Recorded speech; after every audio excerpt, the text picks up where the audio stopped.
Hello, and welcome back to Over the Next Hill Fitness Podcast. I'm Carla Coffey, your coach and host for today's program. I want to thank everybody who's been following and rating the show. Appreciate that. I want to give thanks to Carol and Jana and all the others who have been buying me a cup of coffee. I really appreciate that. If you haven't gone on the app and rated me 5 stars, I would appreciate it if you would do that now. I know it takes a minute. But really, it only takes a minute. So if you could do that, that'd be great. And share the episodes if you think there's somebody out there that would enjoy listening to them. Today's guest is Chris Ryan. He's a strength coach, an entrepreneur, a founder of the Chris Ryan Fitness app. He's worked with athletes, executives, busy parents for over 15 years. So we had a great conversation, and I hope that you will enjoy it. So let's go.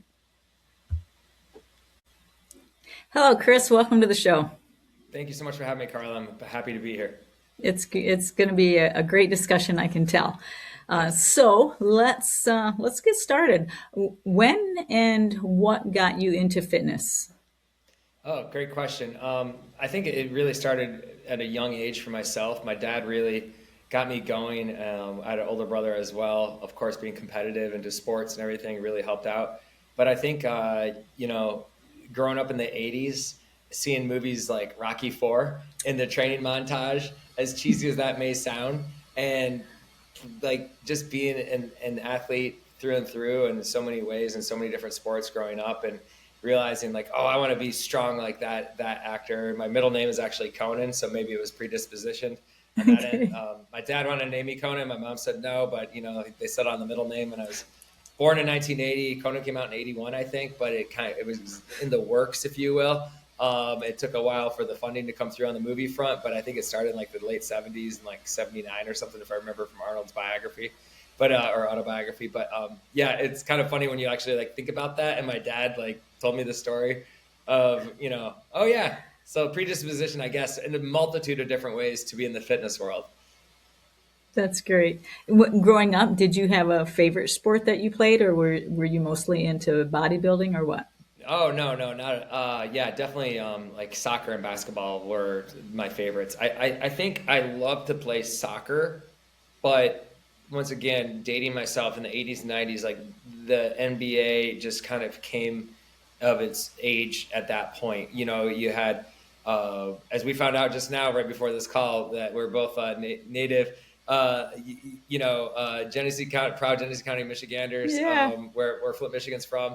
I grew up just outside there. You grew up in Flint, and Flint was great mecca of amazing basketball players at the time in the 80s and 90s, and just amazing athletes. Definitely outkicked its coverage as far as athletes from either running base to football to basketball, you name it, across the board. So many great athletes have come out of that area of the world, so small world for sure.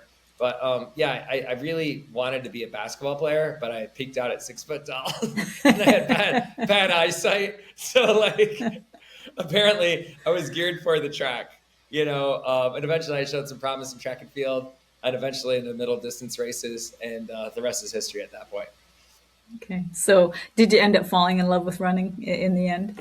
I think, as my dad said, he said that, you're really good at basketball, really good at soccer, and you could be like, a good athlete that, like just in general, get your varsity letter, be all conference at something, and that there's absolutely nothing wrong with that. But if you want to compete at a higher level, being in a sport that's geared by numbers, which means like your sports like track and field or swimming or rowing, for instance, those are the big three that come into play as far as like you can compete at as a youth athlete and into high school and eventually possibly into college if that's your goal to go compete collegially. And that was my overall goal. I saw it as something like, I've read this in the numerous different business and leadership books and fitness and health related books. If you find something that you're good at, you're naturally going to like it at some point, right? Because people usually inherently like to win. It's just human nature to say, wow, I won. And there's nothing more like than winning a race, for instance, that is just like, or seeing your times come down and you're literally your hard work and interval training paying off by workout 1, 2, 3, and just kind of chipping into it and seeing the method of going into it. And sometimes team-based sports don't necessarily offer that. Things can change Mhm. greatly as far as like the team that you're on, how your teammates are doing, where are you getting enough playing time? Was there a coaching change? Does your coach like you? Does your coach dislike you? Um, there's so many things that are great about team sports and great about individual sports, and so many things that are challenging about team sports and challenging about individual sports. And the best balance is, I think, for a healthy child is to have a good balance of both of them, so you can know that you can rely on yourself and also that you can rely on teammates. And then at some point, wherever you gravitate towards, whether it's physically, mentally, emotionally, you can go from that point. But I think I would have loved to maybe compete in high school, not just in track and field, but more in lines with like soccer and basketball, which I stopped in the ninth grade. And I feel like that would have been a good outlet. Personally, with my older brother was a great soccer player, and to play on that team would have naturally pushed into the track side. I tried cross country though, and I wasn't really a distance runner. I didn't really enjoy cross country as much as I enjoyed track. Just kind of, once again, you find out like what you're good at, and you kind of like push in that direction. So I Yeah. started training year round, which ultimately worked. I mean, you go to Division I program like University of Florida, can't really get much better than that. So Yeah. So did you end up competing professionally as well? no, not professionally. It was one of those things that my body lasted as long as it could with the intensity that it was given. And, about 20 years old, the hamstrings just started tearing apart a little too much. Is a lot of runners know it's like sustained injury after sustained injury, and you're just not recovering. And you realize at some point, well, what else is out there for me, right? Like I was a student. I loved to, get push myself in the classroom as well. I double majored. I wanted to take on internships. I wanted to be something beyond just an athlete at some point in my life is what I deemed myself at that point. And I realized that, track was a means to an end to get to a certain place and see if I could push myself as a student athlete. But it doesn't necessarily mean just because you're good enough to do something that you should always do it, right? And I think that, it's not like I quit track. It's just that I pretty much maximized everything I could out of my body. Like it's like a wet sponge and you're wringing it dry, and you're like, well, there's just literally no more to give. And like at some point, like once you reach a certain pinnacle, I wanted to be an Olympian, of course, and I didn't achieve that. So am I a loser because of that? No. I mean, it was probably a goal that would never happen in the first place. I would have loved to win the NCAAs. Did that happen? No. But, did I lose out because of that? No. I pushed myself literally as hard as I could. I think at some point you got to be, an adult at the same time. And it's kind of like you're a kid. And all of a sudden in college, you're faced with some adult decisions, which are good and bad at the same time, or challenging and rewarding at the same time. And for me, I think it really helped to put a demarcation line in the sand and said, okay, that was your previous life. Now what are you going to do to move the needle forward in the rest of your, decades ahead, if you will, for the rest of your life? That was a small chapter of your overall book. So let's use that chapter to use it as a foundation to move forward. That's a great way to look at that. You could have instead basically like buried your head in the sand and said, "Oh, I'm a loser now. I didn't make my goals." But Totally. And, really, unfortunately, that happens with a lot of athletes. it And you see does. that at many levels. Even, athletes that have achieved greatness in Olympic medals and professional level. And just because they didn't win the Super Bowl, they didn't win a championship of some sort in the NCAAs or whatever, they're like, oh, I'm washed up. And I think it takes a lot to like just realize like you've achieved things that 0.001% of the people in the world have ever achieved, even if you made it to the intercollegiate level at Division I level. Right. Like you should be darn proud of that. And truthfully, if you're like, there's you go to college for the degree and for your opportunities and internships and professional life thereafter. Very, very few people make a lot of money in track and field, unfortunately, or a lot of sports in general. We Sure. always see these one-off stories about this NFL player making millions of dollars, or that Major League Baseball player, that hockey player, that person winning Olympic medals. But they're so few and far between. There's thousands of athletes competing at the Division I level, for instance, in many sports across men's and women's sports, and very few like really get off to that next stepping stone. But the ones that can use that stepping stone of the discipline, the consistency, the steadfastness of their training across all sports, and then take that into the professional world, those are some of the best qualities that any employer would ever look at, or any investor, if you're an entrepreneur, would ever look at to invest in, Hmm. because you're able to juggle so many things. You're able to understand winning and losing, which is huge. You have just a whole host of foundation of variables that are inherent to winning in life in general. Yeah, for sure. So when you were in track and field, what was your favorite activity? What did you do? Or what did you excel in, I should say? Okay, all right. Well, that's a good question. So favorite versus what I actually did. So my favorite was the four, yeah, exactly. So my favorite was the 4x4. I love the 1600-meter relay. It was usually the last event of any track meet for the most part, and it's one of the only few relays that I could run. Occasionally at some of the different meets, you would have fun relays like the DMR, the distance medley relay, and or the sprint medley relay, but more often the DMR, the distance medley relay, or sometimes the 4x8. But most of the time, you would either have the 4x1 or the 4x4. I wasn't a 4x1 person, but I could definitely had some wheels enough to run a fast 400 meters. But I was an 800-meter runner, unfortunately. And since this is a running focused podcast, I know it's more of a endurance focused podcast, but Yeah. I do think that for those of your listeners that have participated at a high level or any level to push themselves in their fastest 800, they know that it's a tough race. Put it that way. It's a crazy race as far as the aerobic, anaerobic capability that you can put your body through at that point.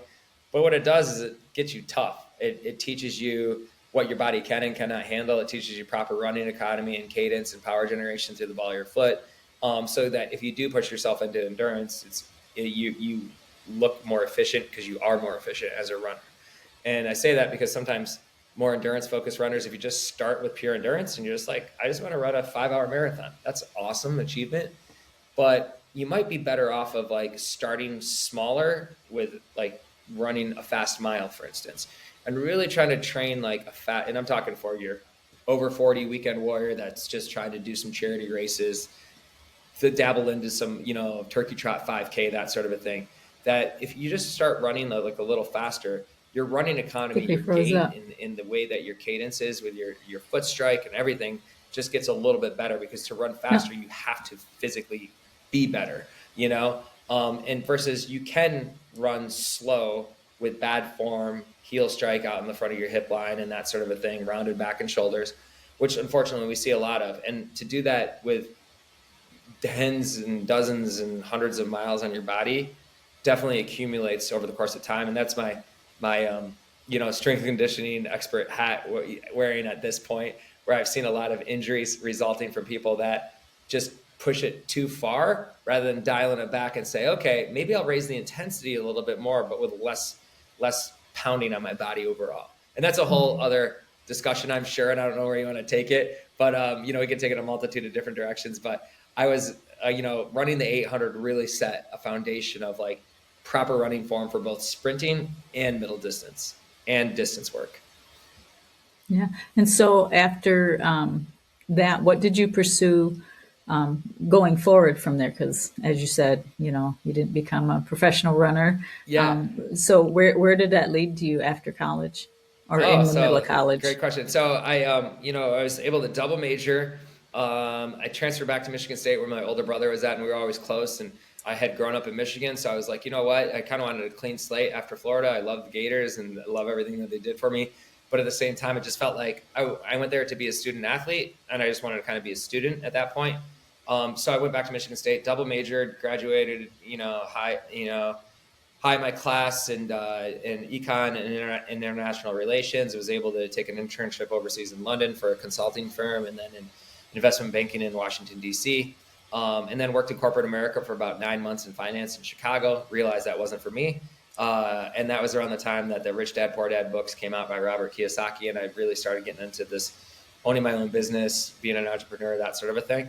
And amongst tons of different books that I'd read over the course of time, from like the Malcolm Gladwells of the world to like just a whole host of different biographies and autobiographies of business-minded folks and people that had started up businesses along the way, and the successes and the challenges and failures that they've had. And a lot of times you learn more from your failures than you do your successes in life. And so I started my own, or I bought into a franchise system called ServPro, which has nothing to do with anything glamorous. It's the glamorous world of water, fire, and mold damage restoration work. but I'd researched a bunch of different franchises from like Subway sandwich shops to haircut facilities and everything else in between. And this was one that really intrigued me because it was recession resistant. It was one of those things that you dealt with. It was usually a business to consumer, but you dealt with business to business because you dealt with. So if a home had a water, fire, mold damage, they would hire a company like ServPro to help out, but you would market to insurance companies and property management companies and that sort. And I loved the idea of building a business. So my brother and I, we built it up to 20 plus employees, and we sold that when I was about 28 years old. And then I spent about a year doing some franchise consulting work, working with different franchises out there. And I realized, I liked that, but it wasn't as fulfilling as I thought. And that's when I got into the fitness world, because I'd always done fitness and health work on my own end. And I trained friends and kind of dabbled into it a little bit in college and in my 20s, even when I was running my ServPro, and did some charity races and things like that. And did some triathlons, sprint, more, not full Ironmans, but good sprint triathlons down in Florida when I was living down in Florida. And so I was like, you know what? Can I build a business out of the fitness and health world? Like, what's that look like? And I decided that, yeah, I should. And at the same time, it was a friend that was in the fitness industry had asked me to do a photo shoot and to help out. I forget what it was, with something, their gym or something. And long story short, the photographer was like, oh, have you ever thought about doing fitness modeling and work like that? And I'm like, wow, I'm almost 30 years old. I never really thought about that. I'm like, but life is interesting place. So let's see what we got here. I'd sold the business. I had some savings already set up, and I was always business focused. I was like, well, I don't want to just be a fitness model. Not that there's anything wrong with it, but I wanted something else in my life beyond that. And I was like, how could I use that as a stepping stone to get to other things and build another, like a bigger business beyond that scope? So I moved to New York, and then I think ultimately to meet my wife. We have 3 amazing children. We have a beautiful life that we built together. I met her about a year after moving to New York, so I guess it all worked out at the end of the day. And New York's not exactly a place. New York City is not a place that you would ever say, "Oh, let's move there," after you sold a business and for low taxes and low cost of living and everything else. It was definitely the exact opposite of all that. But at the same time, it was like like the old Frank Sinatra song says, "If you can make it in New York, you can make it anywhere," right? So I was like, okay, time to challenge myself up once again in my life. And then I jumped on into a full bore, Dukes Up, and started doing photo shoot. I was signed with Wilhelmina, which is a big agency that does a whole host of modeling and media and personalities and everything else. It's a big agency in that world. And at the time, I was like, okay, this is cool. But I started meeting people on set, like from the different magazines at the time, like Women's Health, Men's Fitness, Shape Magazine, and pitching myself to the editors that I would meet and saying, hey, if you ever need a fitness expert, I got some designations like my CSCS with the NSCA, which is the Certified Strength and Conditioning Specialist, as well as the CPT, the Certified Personal Trainer. And I started picking up some really great clients along the way, constantly thinking about business, and building a foundation. And I started picking up some great executives in the New York City area, and really cutting my teeth quickly in this world, in the health and fitness world, and realizing, oh, wow, you can make a pretty good living here. And I was having a lot of fun doing it and building a great business. Met my wife, got married, had our first child there shortly thereafter, and started really using my business acumen as a foundation within my health and fitness scope in that business world, and got picked up on a TV show called NBC Strong as one of America's Best Trainers. That was the executive producers from American Ninja Warrior and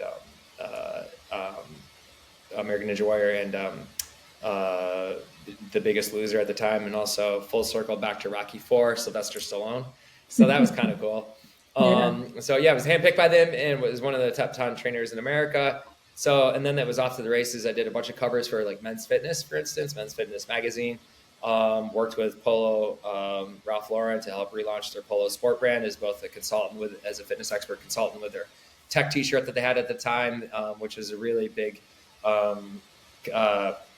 component into that beginning stages of the fitness tech world that we are so take for granted now with Garmin's and Apple Watches and everything else, but they didn't exist back then.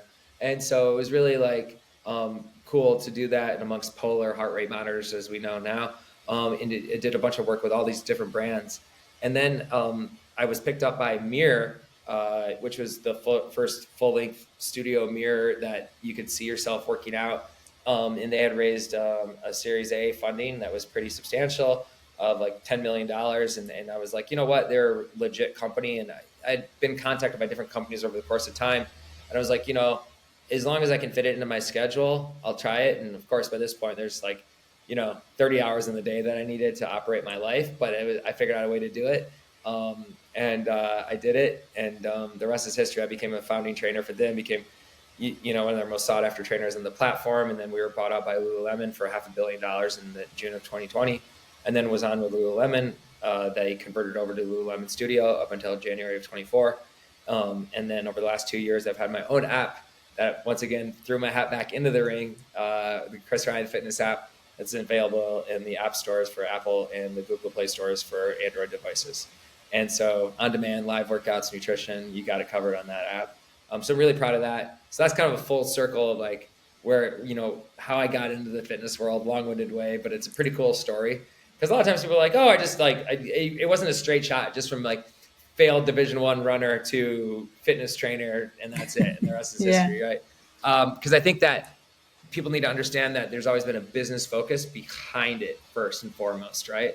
Some people come into it more than a lot coming into it from a science-based background. Like they went and got their master's degree in exercise sports science, but I've always been an athlete. I had plenty of work and certifications of all sorts of variety over the course of time, from USA weightlifting and CrossFit certifications and powerlifting certifications and sprint and track and field certifications and golf certifications from Titleist and everything else. And you learn from all these experts, and you really learn by doing, But like I said, I was always very proud of the NSCA being part of their organization as well, with the CS and the CPT, which most Division I strength and conditioning coaches, those are the big certifications that they have beyond their advanced degrees as well. So what is your passion, would you say, I love to of make all people of that? better. Yeah, Okay. I love to make people better. It's so fun to see people believe in themselves and see them do something that they didn't think they could necessarily do.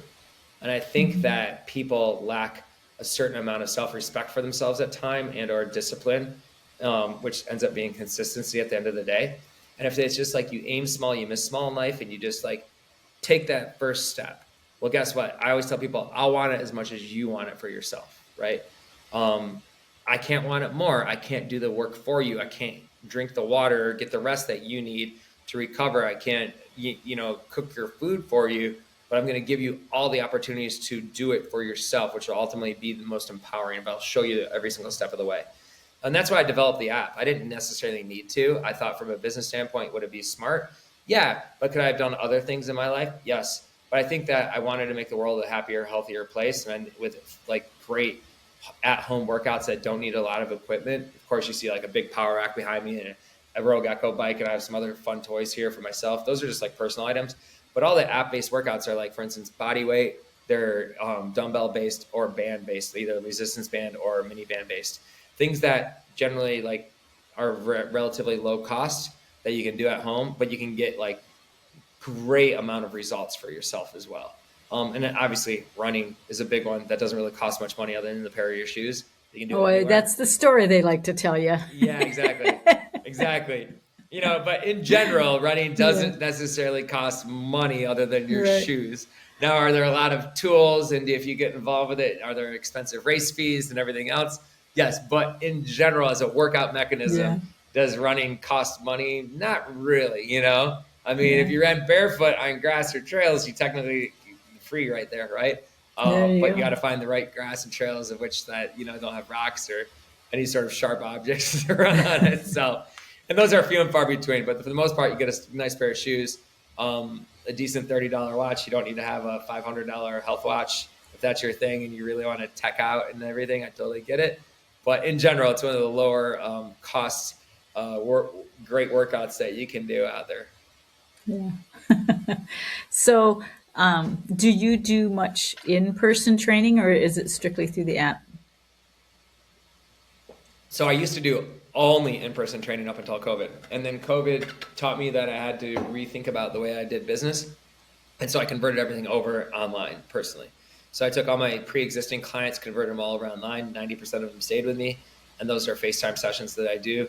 I also developed the app, but then there was a gap between the two. Like the app is only, you know, $270 a year, or sometimes we run a Black Friday sale during Cyber Monday, Black Friday timeframe in November. That's $200 or $199.99 for the annual subscription, or $30 a month. And everything's a free 7-day trial, for instance. And then like the FaceTime sessions, that's expensive, right? Because you're paying full bore rates with me to train with me personally and those hours. And I only have so many hours a day to train. And honestly, those sessions are all booked up. But then there's a gap between the app and then those sessions, which I call executive training or one-to-one accountability executive training. And usually it's towards the business type folks that want to have a great program and a great coach, but they necessarily don't need somebody to sit in front of them to tell them what to do over a FaceTime session day after day after day, right? They need to kind of have a black and white program set up, proper nutrition, a couple texts or emails every day or two to make sure that they're doing what they need to do. That's where the accountability comes into play. And then also like once every couple of weeks or so, we would have a FaceTime or a Zoom call, just like a basic business call, right? Like you would have for 30 to 60 minutes. Sometimes I'll do a quick workout with those people. Sometimes it'll be straight up just like accountability coaching, like where are they at in their life? Like do they have business travel coming up? How are the last couple of weeks since we last spoke? What's going on in the next 2 weeks, 2 months that I need to know about so I can give them some ideas of what to do. So it's very of a consultative type approach to coaching, which I absolutely love because I do think that it's like the best way to do it. I love the word coach better than even trainer because, you know, you're really there to like coach them through life to make sure that they're meeting their full potential. And in this day and age, I don't think a lot of people are. Unfortunately, I see it day in and day out where people love to make excuses, regardless of how much money they have, regardless of educational achievements or anything. It's just I train very wealthy, well-educated people that run big businesses that manage a lot of capital in one way, shape, or the form, and hundreds of millions, billions of dollars, and people that are also just a parent, and maybe a stay-at-home parent that need to get back on the horse, if you will, to be the best parent they could be for themselves, and for their children, and the best spouse and partner to their loved one as well. So, it can go across all boards, but the main thing is to practice consistency in everything that you do. Because unfortunately, we don't have a choice. We're either going to go down one road to the left or one road to the right, because we are going to age every day that we, spend one more day on this planet. We're going to be one day older. And if you don't choose the right road, then you're going to atrophy. Your science has proven that, right? Like we realize like there's a big difference between somebody in their 40s or 50s that exercises and strength trains moderately versus somebody that doesn't, or somebody that drinks a lot of alcohol versus somebody that drinks barely at all, right? It's not to say that one's prude and boring or whatever. It's just that you just don't need it, And I found like with the nutrition aspect, when I evaluate people's, I call it the liquid diet or the perils of their liquid diet. It's not just alcohol, but it's also like frothy coffee drinks that they get at Starbucks or Dunkin' Donuts that are like 1,000 calories a pack punch or more, which is just insane when you think about it, that you're just drinking that when you could easily have caffeine with a black coffee, right? And like a small amount of milk or something that will get the caffeinated job done. I love coffee, and I also love a good beer, but I don't drink every night. Barely drink during the, over a 7-day period at all anyway. Because I feel like I'm a better person for it. I'm a better dad, a better husband. I'm not tired. I'm not hungover. Do I like a cold beer watching a game or out to dinner to celebrate with friends? Of course. I'll be the first one to order a cold beer, but I'm not going to have like several. So I think everything in moderation. But I do think like that's some of the lowest hanging fruit is on the liquid diet portion that a lot of people don't necessarily think about. And I know a lot of runners, like, you finish your race, you're like, let's crack a beer, and there's nothing wrong with that. But if you want to truly like run, great times for yourself and hit some PRs, it's gonna be very hard to like drink heavily and also run at the same time. Yeah, for sure. I know when I started really training and started training for my Ironman, that first morning you get up and try to go for a swim after having drank the night before. Yeah, yeah. and ended it for me. So I was like, okay, well, I guess I And you won't be just figure doing out what's that. more important, you know? Like, look, Hmm. in my 20s, I mean, somehow or another, I was able to do both for a short period of my life. And at some point, I just got decided, like, why am I doing this? Like, I should just, like, nah, I feel so much better without it, you know? Right. But it's just kind of like sometimes people don't age out of that. And, or they switch it over to like sugary drinks like sodas and that sort of a thing. And, Hmm. iced coffees with whipped cream on top and all that. That is just like so detrimental to your overall like goals of health and fitness. And it's very easy to lose that 10 or 20 pounds of bloat with just cleaning up your nutrition on the liquid diet for sure. Yeah, for sure. So do you train both genders? Oh yeah, I probably train more women than men, about 60-40 women to men. Hmm. So it's fun. I love training. Even my wife, like to see her. We've had been blessed with three children, and she had kids well into her mid late 40s with our third and our last. And so like to see somebody like, even our first kid, she was in her late 30s. So we have three children, and each one was amazing, part of our life. But speaking of the science of like the going through the pregnancy, the postpartum, and everything else that entails, and to see her body like gear up for birth and then recovery phase, and as her husband first and foremost, but then also like her biggest cheerleader and fan as well, to make sure that she was healthy on the backside of that as well.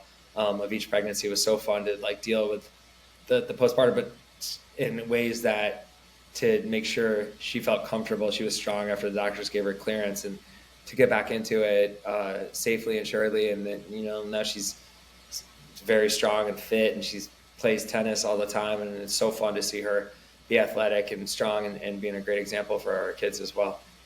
Yeah, for sure.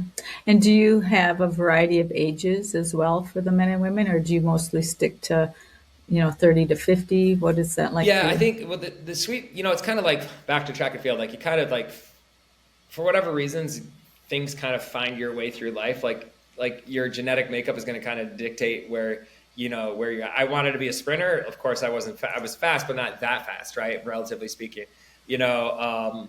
And it's not like I dislike endurance running or anything like that. It's actually great, but it's just like I didn't have enough endurance to like be a miler or 5K guy, or I kind of like found that 800.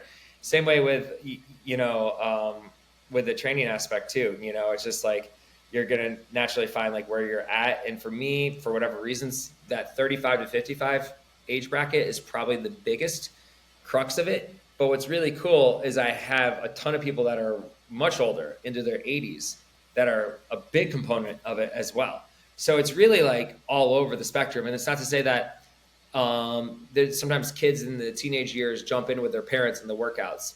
They're just not as vocal about it because it's probably not as cool to work out with your parents, even though I know from their parents' posts that the kids are working out with them too, you know? But I've also trained a lot of youth athletes in one-to-one training over the course of time as well. It's something I don't traditionally do, but for people locally in the New York City area, I've kind of broken that rule because it's something that's near and dear to my heart. I feel it's a way to give back my knowledge. And so I've worked with a lot of elite runners over the course of time that competed at Division I level, elite soccer players as well. So that's been a lot of fun. Some lacrosse players along the way as well. And so it's just like to give back a little bit more of like really honing in on a very talented youth athlete that needs to take it up to that, like from that 98 to that 99th percentile. That's really fun to do as well. Because there are people that are coming into a whole different acumen, if you will, like where you're dealing with somebody that's really darn good at a sport, but they just need to get excellent, right? And as a strength and conditioning expert, you can actually help them. And it's not that you're helping them with like their sport itself, but you're helping them produce speed, power, function, stay healthy, so they can stay, on the field, if you will, from avoiding injury. Because the stronger you are, the more mobility they have, the more force generation power through their feet and their hands, that sort of thing. It was so paramount to their success in whatever sport it is. So speaking of injury, do you find with your athletes that there is like one theme that seems to go through this gender and one theme through this gender, as far as Yeah, injuries or setbacks? Yeah, unfortunately, for women, there's been so many scientific reports over the course of time that you could look up or your viewers could look up.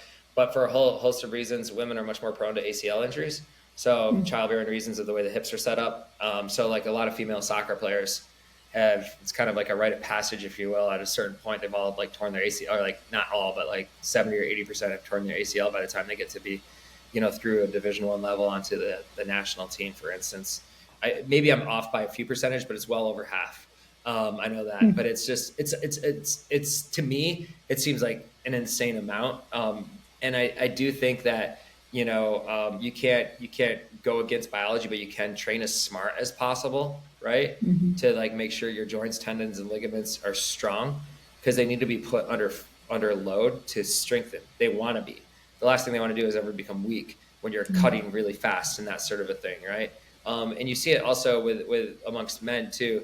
They tend to like elite athletes. And I say more of these team-based sports where it's much more like power, quick production of like football, soccer, tennis, basketball, like where there's a lot of being elusive and cutting and acceleration, deceleration patterns, right? And you see it a lot of times in football at a high level where there's a non-contact injury, especially with the people that play receiver, or sometimes like a faster athlete like a cornerback or a free safety or a safety, where they aren't necessarily getting hit on the play and getting injured from the hit. You can't really do anything about that. But from a non-contact injury, especially in the lower extremities with your knees, feet, and ankles, of a quick cut, and then your MCL on the inside of the knee goes, or ACL, or something's wrong with your ankle or your foot. Like there's a whole host of things that you've seen over the course of time. You're like, there's no contact on that play. And like, you're like, how did, like, that shouldn't happen. At least, in my head, it shouldn't happen. And I think in most strength and conditioning experts' heads, they don't want that to happen for their athletes. So they need to make sure that they, put their bodies safely under load inside a weight room, inside the training facility, or out on the field when they're doing their sprints and accelerations and their plyometrics, to make sure that they stay healthy during their play. To once again, be, on the field, not in a rehab facility getting injuries taken care of. Because I've been there and it sucks. Yeah. So, Yeah, and as you know, most runners have had some sort of injury, all of us. So, yeah, is no, there? and for sure, runners. Oh, sorry, you wanted to say something. No, go ahead. Okay, I was gonna say for runners, like, and this podcast is, I know it's more for like general runners, right? Like more of endurance athletes, more people that are doing triathlons, I'm and I kind do of like fitness all over, so I'm fitness all not just over. yeah, yeah. And so for me, it's like what I've found to be some of the biggest challenges amongst runners is that they don't strength train. They just feel like, I just like to run. I just like to throw on my sneakers and run, and I feel like I'm gonna be okay because I'm running. And running does take care of a wide swath of problems from a cardiovascular perspective, but it also, I'm 46. I only run 1 day a week outside on pavement. And I say that because even the world's most elite marathoners, most of them do about 80% plus of their mileage on some sort of surface other than roads. And I say that they're still running. A lot of times it's tracks, rubber tracks, right? A lot of times it's a great treadmill like a Woodway or an anti-gravity treadmill. Other times it's dirt trails or grass, or sometimes even aquatic running, like deep water running in the pool, which I'm a huge fan of as well. And I do think that runners, that just, quote unquote, pound the pavement. And these are, by the way, those are elite runners that have amazing cadence and running economy and proper foot strike and everything else. So let's say you just take out like John Smith or Jane Smith running out their door at a, slow pace, just trying to accumulate those miles, doing something very good for themselves on so many levels, but also very hard on themselves on so many levels, from their joints, their back, their knees, their hips, their ankles, to say, okay, just because you've done one thing and you've been okay, there might be a smarter way to do it. And I say that with all due respect to all the runners out there, but back to what we were talking about earlier, running a little bit faster will help produce a better running economy. Doing things like a trap bar deadlift or a hex bar deadlift, which is one of my favorite exercises that even elite marathoners to this day and age do, because the setup position is a little higher for your hip versus a traditional straight bar deadlift. I personally think the best strength exercise that every runner should do, and be crazy if they don't do it in this day and age, knowing what we know, just because it's so effective of getting your feet, knees, and ankles super strong, your back strong. And that, it's one of those things. I love being efficient in the weight room as well, because it's not to lift weights, it's to have weightlifting help you out and strength training to help you out for your favorite activities, right? Whether you want to play tennis or pickleball or run marathons, there's a way to strength train properly so that you can actually be better at those activities. But also, I would say more importantly for a lot of us is just to be able to play those activities pain-free and with a longevity component for yourself as well. Because we're not going to get to a day back. So if you really get enjoyment out of running, get enjoyment out of playing pickleball or golf or football or whatever you want to do in your life, then you should be able to play those sports in general. And I think it's great to see adults actually play very serious things in life as an adult. And I get it. Most of the time I'm an adult myself. But, I do think that, it's fun to be healthy. It's fun to be fit. And to keep that fun factor in there is super important for yourself too. And to realize that you should be able to play. You should be able to go out and release some endorphins and go for a run and get the community aspect of running a cool 5K or 10K or marathon or half marathon, whatever it might be, that gets you going and gets you out of bed on early Saturday mornings to hit a long training run by yourself. But I think there's a smart way to do it as well. Yeah. And all my runner friends that are listening, yep, that means you do need to lift. My athletes that I train, that were strictly runners when I got them, and I'm like, you got to lift. You just have to lift. And so Yeah. here it is again, friends. We're going to beat that like a dead horse until you do it. Exactly. And it's funny how some runners they just get very comfortable with running, they run whatever their pace is. And they're just like, I run my 4, 5, 6 miles at that pace 2 or 3 days a week and I'm good to go, or every day or whatever it is. And they never go above, they don't ever go faster. They never go slower. They never go longer. They never go shorter. It's just it's like my dad used to drive at 45 miles an hour, whether it was a 25 mile zone or the expressway at 70. And he'd just be very comfortable driving 45. I'm like, damn, Dad, you got to drive, and follow the speed limit, but you know what I mean? There's runners out there that's all they do. It's that 3 to 6 mile zone and they run that exact same tempo the whole time. And they do that 3 to 5, 6 days a week. And they're good. And that's fine up to a point. But I do think that they could probably be a little bit more efficient or a little bit better and get an overall healthier, stronger life with a little bit of extra lifting, maybe some interval training, maybe some hill sprints, a whole host of, maybe some tempo, maybe even a longer endurance run, but maybe on a woodway or a great treadmill or a trail or a grass trail or anything like that. That just doesn't involve as much pounding as pavement and cement, and especially on your back.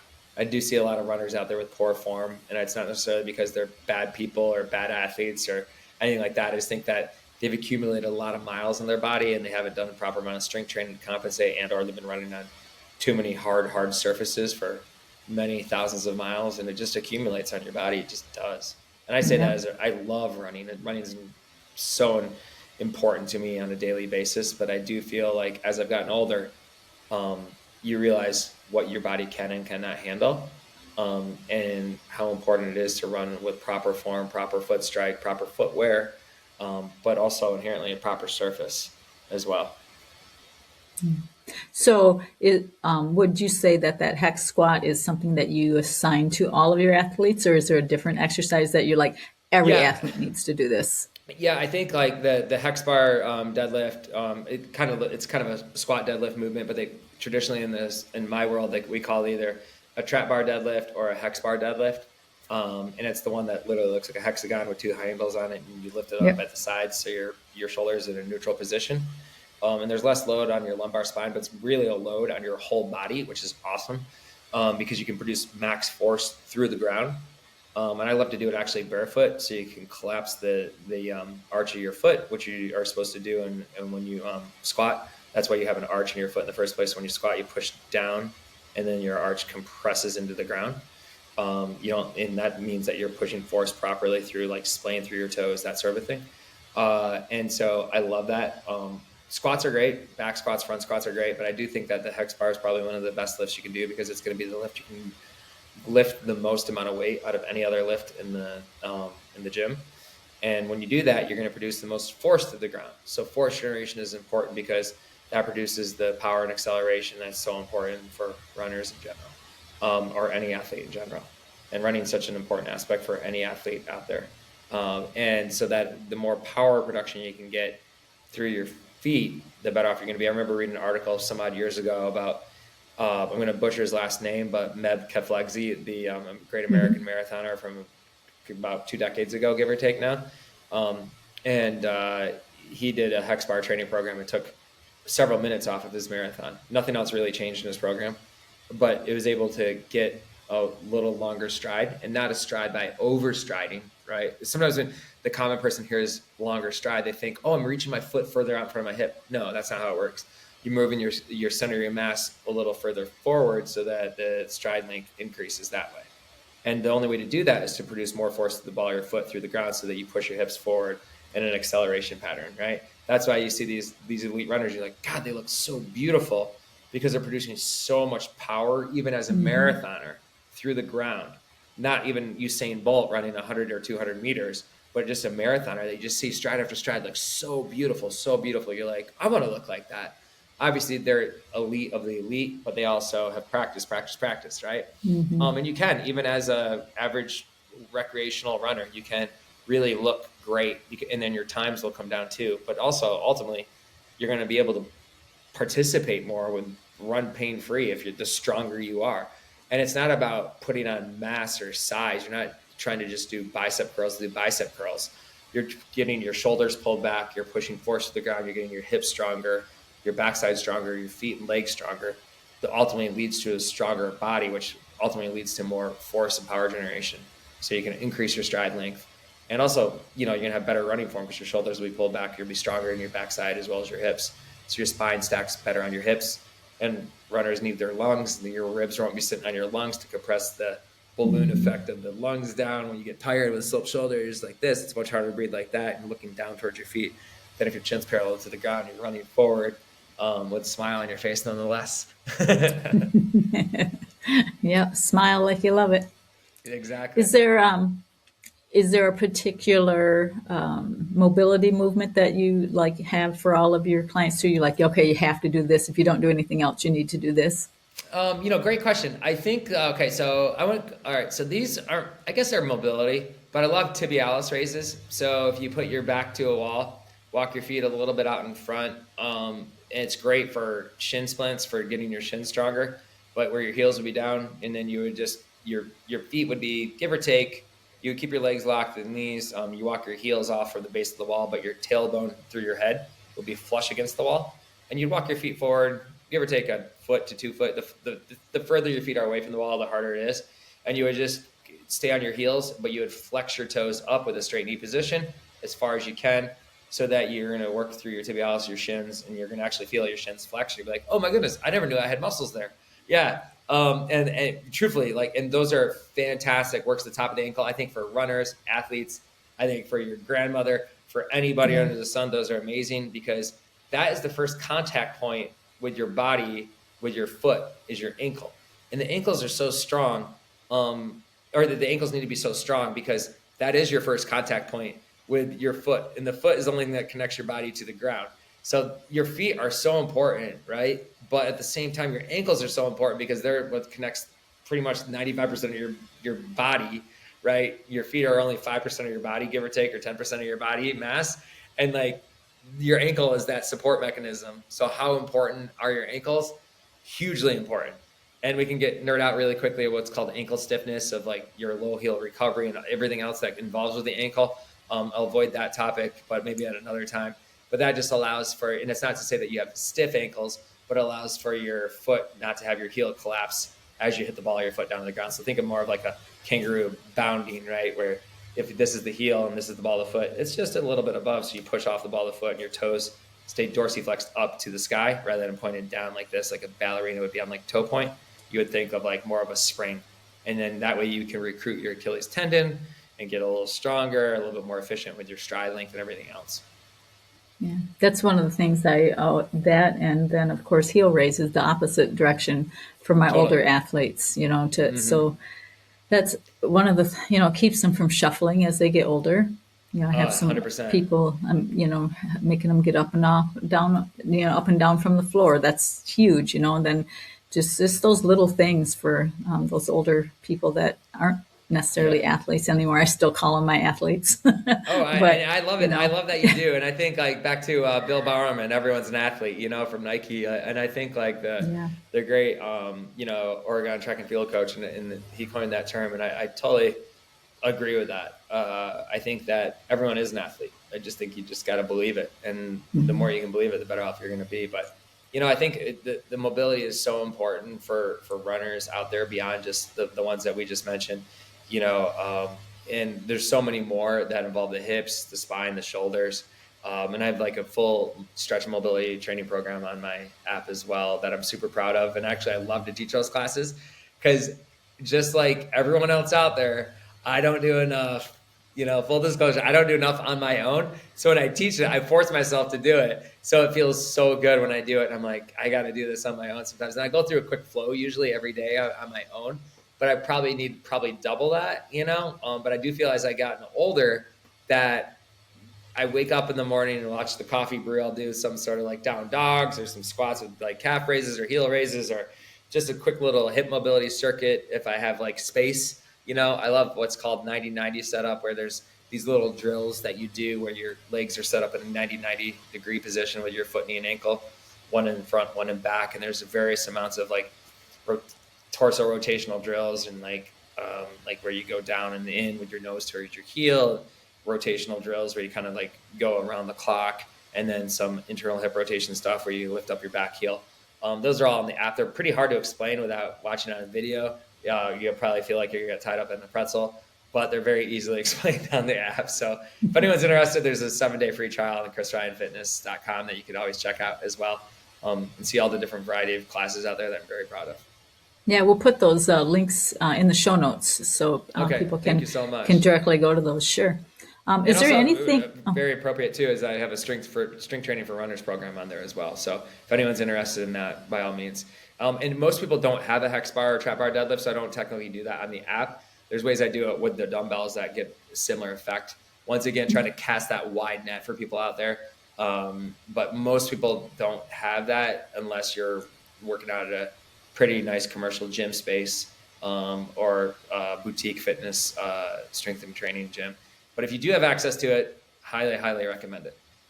yeah, for sure. Is there anything else that I haven't asked you that you would like the audience to know about you, about fitness, about recovery? Yeah, Um, I think for the audience, I think that I'd love to, tell people this is aim small, miss small in life. I feel like sometimes people love to make excuses and because they have this grandiose view of like hitting a PR and I'm not successful unless I hit a PR, or I'm too overweight to start, and like, this is just life. Like I look at my neighbors, I look at my friends, and everyone's 20 or 30 pounds overweight. And that's just the way life is in America. And unfortunately, there's some truth to that. Like where, if you go back 50, 60 years, America was not this heavy. And I do think that there's some truth in that, but that doesn't mean that you can't be healthy and fit, right? There's never been a better time to start being your best self than today. And I do think that people tend to miss the forest for the trees because they think, oh, it doesn't happen today. Like we are in a 3-second attention span in this media information age, whatever you want to call it, influencer age that we're in, and with hooks and all this stuff online. And for me, it's like nothing happens right away. It's like if you aim small and you say, I'm going to walk for 10 minutes today, or I'll walk for 5, or I'll just get out of bed, whatever it might be, like if you just like think of like a small victory that you can have and then try to replicate that victory, maybe with a +1 the following day. So if your goal is to walk for 10 minutes today and you walk for 10 minutes, awesome. Hats off to you. Then maybe walk for 11 minutes tomorrow. And then guess what? Keep on doing that, adding 1 minute. In 25 days, all of a sudden you'll be walking for 35 minutes, give or take, right? So over a half hour. How awesome is that? And all it was 25 days. Did it start out like amazing? No, you just walked for 10 minutes. I mean, that's like, honest to God, I think that's very low hanging fruit. I'm like, if you can't walk for 10 minutes, you should really, really evaluate your life, and figure out like why you can't do that, because you have 2 legs and you can do that. And some people don't have 2 legs, or some people are in a wheelchair, or some people are bedridden with a sickness or a health ailment that they can't walk. And so think of what the gift is, that you can do something, you can get stronger. You can get stronger at any age. If you've never weight trained before and you're 70, well, guess what? If you want to have a good quality of life for the next 10, 15, 20 years of your life, which I hope you do, and you don't want to have a slip and fall and go to the hospital and, get an infection in the hospital, because one of the worst things that can happen to a senior citizen is to have a slip and fall, and then they go to the hospital and they get sick while they're in the hospital. And if you look at a bunch of, actuarial numbers, you're not making it up, like slip and falls is one of the leading causes of death for elderly folks. And it's not necessarily because they bang their head and die from that slip and fall. It's because of the repercussions that happen after that slip and fall. So I don't want to go out like that. And I hope you don't either. And I hope their listeners don't either, because there's a lot of things that you can do with strength and balance, coordination, control that are so easy on the drills that you can do for a few minutes every day. That'll just be like hitting a home run for the rest of your life. So once again, aim small, miss small in life. If you just try to do those small little consistent patterns, they build up and they compound over the course of time. And it doesn't matter if you're in your 20s or your 70s or 80s, there's no better time today than to start. Because if you start today, you will be better today than you will be tomorrow if you didn't start. Absolutely. Wow. Love that. I'll have to steal that little tagline. Please do. Pay it forward. Well, thank you so much for being with us, Chris. As I mentioned, we'll put all of your info in the show notes so people can check out your app. They can check out your website and all that. And everybody will get stronger from here on out, hopefully, right? I can't wait. I love it. Keep on doing what you do so well, Carla, and putting out so much positivity out in the world with your podcast and all your clients and everyone that you work with on a daily basis as well. So hats off to you on that one. Thanks. And we'll talk soon. Bye-bye. All right. Thank you. All right, friends, I hope you all enjoyed that episode about Chris. Pretty cool. Hope you'll check out his links and his app. And if you know someone whose story needs to be told on the podcast, please reach out to me, Carla, at coffeecrewcoaching.com. And if you need a coach, I do have some online spots open, but nothing in person anymore. Sorry.